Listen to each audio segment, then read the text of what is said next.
Thanks very much, Wessa, for that warm welcome. It's nice to be here. As Wessa said, my name is Giridharan Sivaraman. I'm the Commonwealth Race Discrimination Commissioner. And I want to thank Wessa and the Capita for the opportunity to speak to you.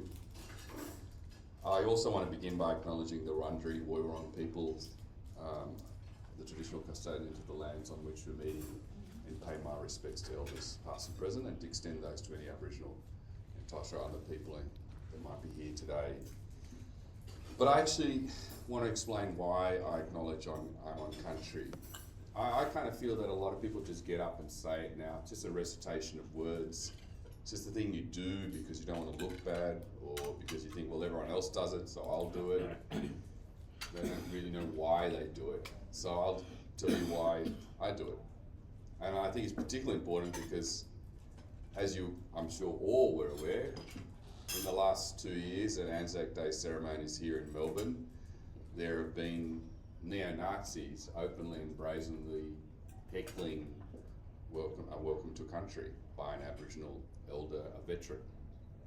And I was so angry and disappointed after that in the media coverage of it, because it became this debate about the appropriateness of welcome to country rather than a question as to why are neo-Nazis openly and brazenly attending Anzac Day ceremonies. I mean, someone needs to tell them, look, you lost the war. Why are you here? But that's the state of play that we're in. So I'll explain to you why I do it. I'm not an Indigenous person. I think someone's been targeted by plenty of racism, none more so than when I became Commissioner. But I think it's important to understand the difference between the racism that might target someone like me and that which targets First Peoples and has targeted them for 237 years. All racism results in a denial of equity, dignity and respect, whether you're Indigenous or not. But the racism that targets Indigenous people has also resulted in a denial of self-determination and sovereignty. And I've benefited from that. I've benefited from the taking of their land by settlers before me.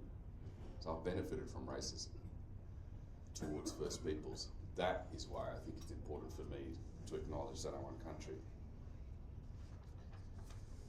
But I think that as I stand before you today, we live in a febrile time, and you're feeling it, I suppose, not less than anyone else here in Victoria, as you have a state election that's approaching you, a state election in which issues of equity, dignity and respect become really central because political rhetoric seeks to deny them. And I know from my just sitting and listening at the table that the people here are, probably all of you, if not most of you, distinguished. I'm probably in a room surrounded by former professors, senior public servants, and the like. And there's a wealth of experience, and many of you would have seen this cycle over and over and over again, and wondering, well, when do we move past it? And I think that to move past it, we actually have to understand the systemic factors, the systemic reasons why we continue to see the torrent, the bile of interpersonal racism spill out onto our streets on a regular basis due to fractures in our society. If you just look back at the last 6 years, during 2020, we saw a huge increase in racism towards people of Asian origin, Chinese origin. Just yesterday, Wessa here, the fabulous Wessa, had convened a meeting with members of the Chinese Australian community here in Melbourne, and a woman was telling me about how she had come to this country 50 years ago as an 11-year-old, and on one of the first days she was here as an 11-year-old child from China, she was walking on the street in Melbourne, and a woman who was white, she didn't know, slapped her on the face and told her to go back to where she came from. And she and her family just thought, well, that's just what you put up with because you've come to a new country. 50 years later, she said she was walking a dog in Toorak, lovely, lovely Toorak, and a woman who was white said to her, go back to where you came from.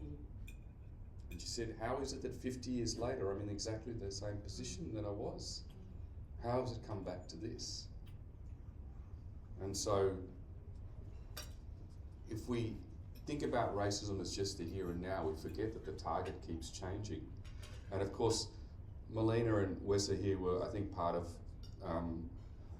Melina started just over there, and Wes were part of a group that did research in 2020 to catalogue just how bad the experiences were for people of Chinese background and Asian background and the racism they experienced. I'm very grateful for that. I've cited that. 2023, during the Voice referendum, we saw a mainstreaming of racism towards First Peoples. And then since October 2023, terrifying surge in anti-Semitism and also anti-Palestinian racism, Islamophobia. And now, of late, we've seen an increase in anti-Indian racism, particularly here in Melbourne, where it seems that people at anti-immigration rallies think that being racially vilifying people of Indian origin or assaulting Aboriginal elders, like they did at Camp Sovereignty, is a way in which you bring people to your cause. That is what they think. They do these things deliberately and provocatively because they think that is how you attract people to their cause. But the thing that I think that if you want to challenge these problems, you have to identify how racism operates in a systemic way. And I want to talk about migrants in particular, because at the moment, what we seem to see is that the Migrant Justice Institute, about 2 or 3 weeks ago, released a report that showed 66% of temporary migrants are being underpaid, some of them grossly so, exploited, modern slavery. At the same time, migrants are supposedly being blamed for you not being able to buy a house, being stuck in traffic, the cost of living going up. So it's this strange contradiction where that same migrant that is being horribly underpaid is somehow outbidding you at a house auction. And I kind of think it's Schrodinger's migrant. They can't possibly be in the same place at both times, but they seem to be because it suits the political, it suits a lot of different things, but it certainly suits the political rhetoric. So I tried to understand that. How can a migrant be in these two positions at the same time? And I thought, what is the thread that connects these two things? And there's two parts to it, as I said. The first part of this thread is dehumanizing of migrants. And the reality is the only signal as to whether someone is a migrant is usually the colour of their skin, their name, or their accent. So if you dehumanize someone, make them seem lesser, make them seem like they don't belong or are inferior to those that are here, you can grossly exploit them, and you can use them as your race bait effectively to avoid having to deal with complex problems, blame them for issues that we are faced with in our society. The second thread that I think that connects the way in which migrants are being talked about and the narrative is, for as long as you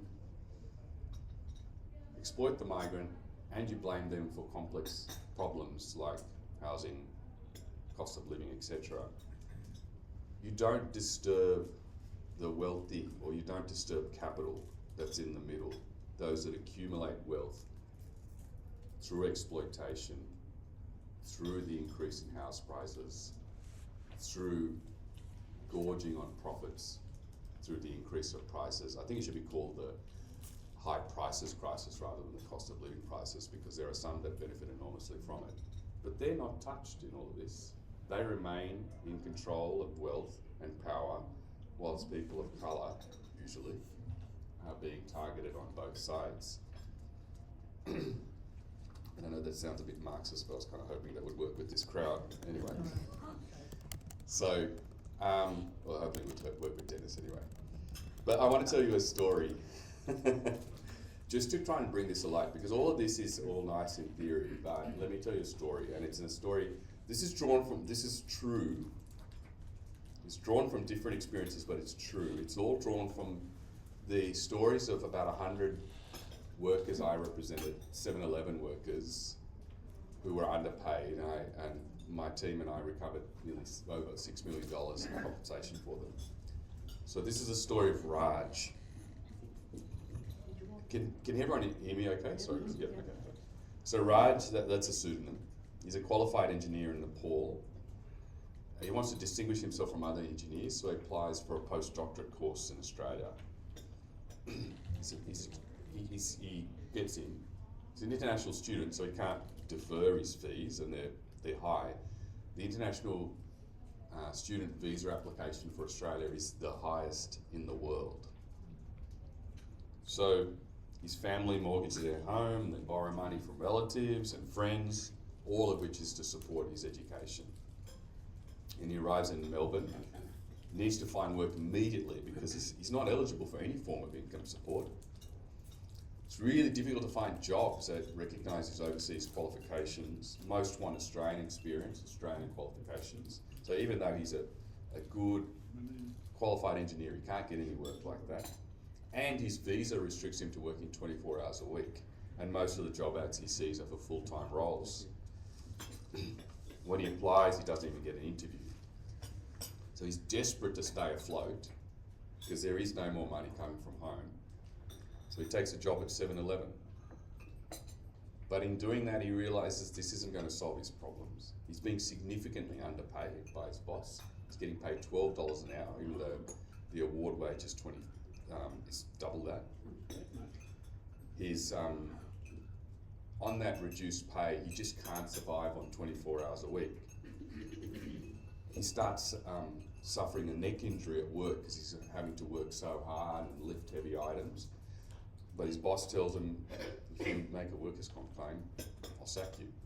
And he doesn't think there's anything he can do. So he starts taking on additional shifts despite the pain. And that's just so he can make ends meet. So he's in breach of his visa conditions, working 40 hours a week.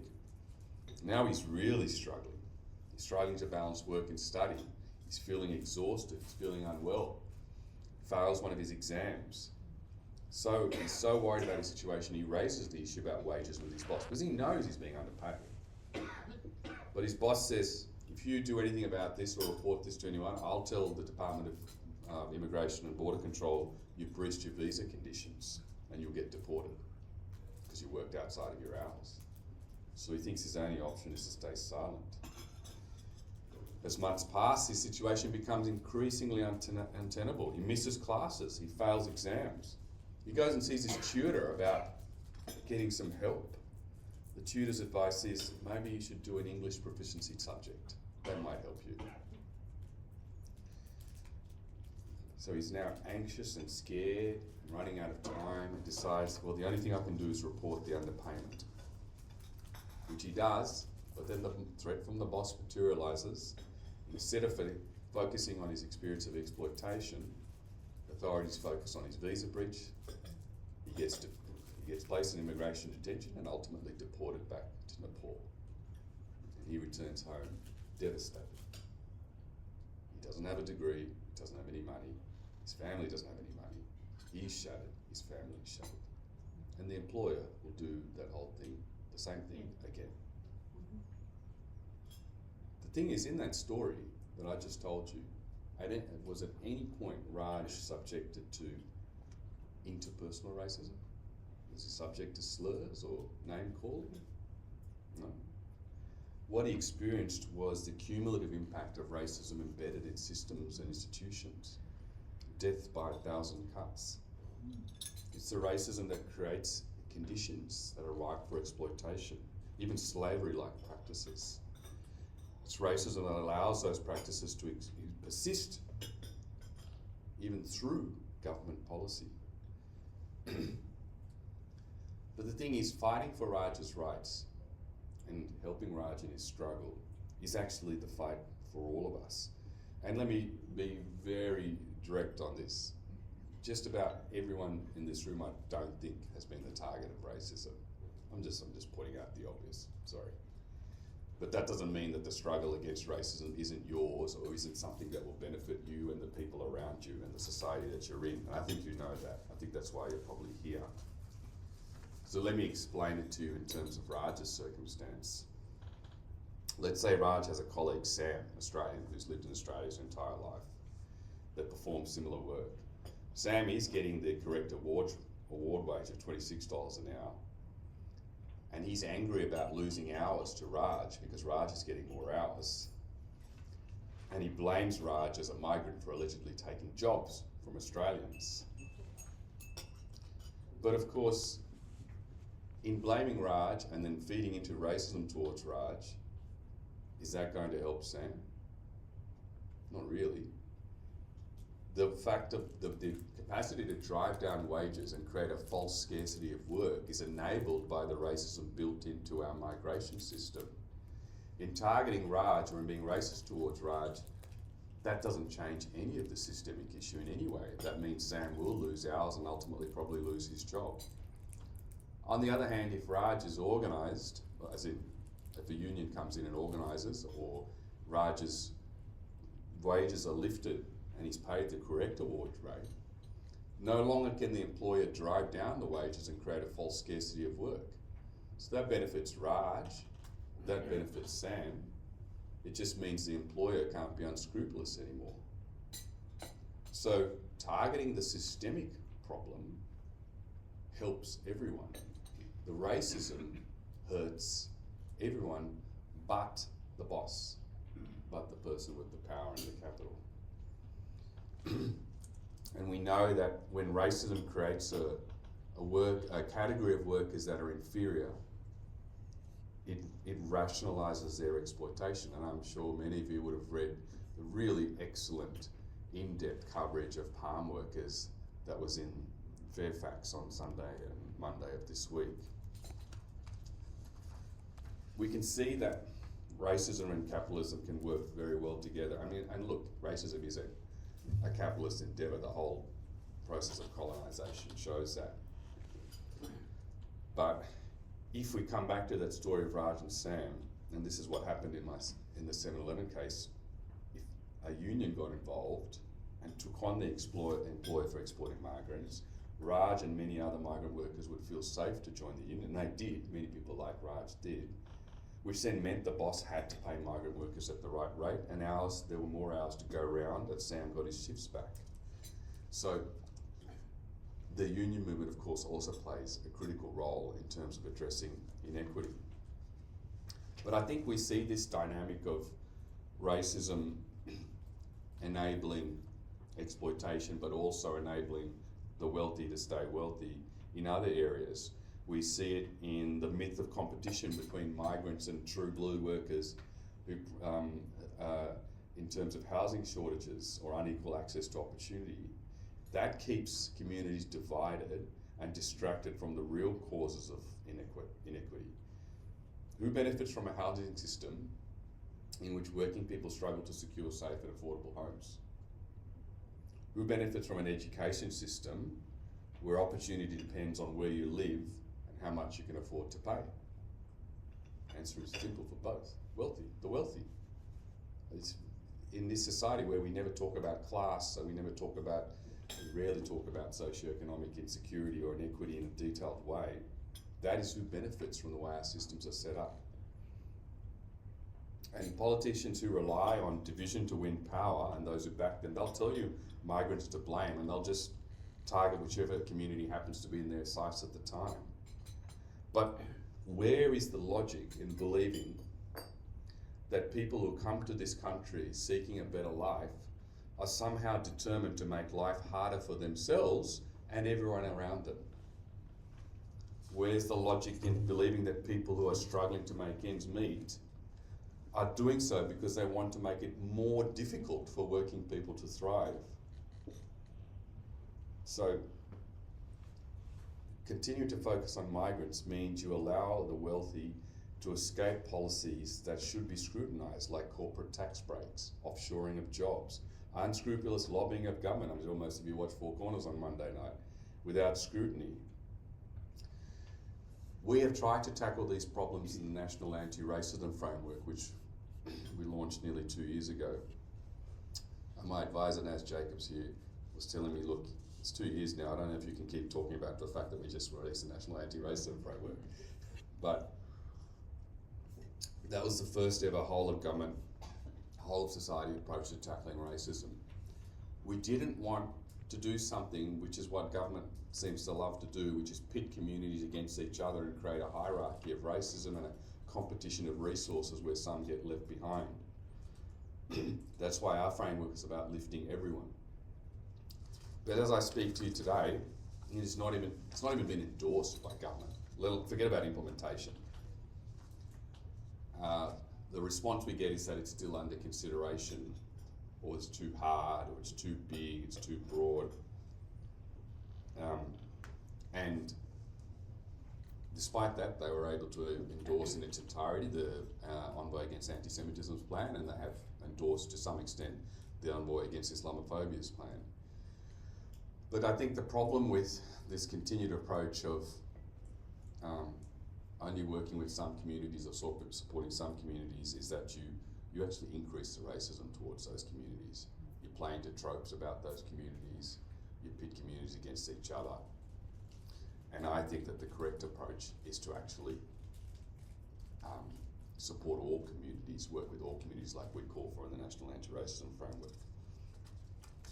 So my ask to all of you that are here today is, everyone in this room has some degree of power or privilege or influence. I mean, I don't know, I didn't see the guest list, but I'm going to take a wild guess and assume that there are people in here that are well connected. So I just think that if you can help us in whatever interaction you have, be that annoying local constituent that goes up to your local member and saying, why haven't you supported the National Anti-Racism Framework X?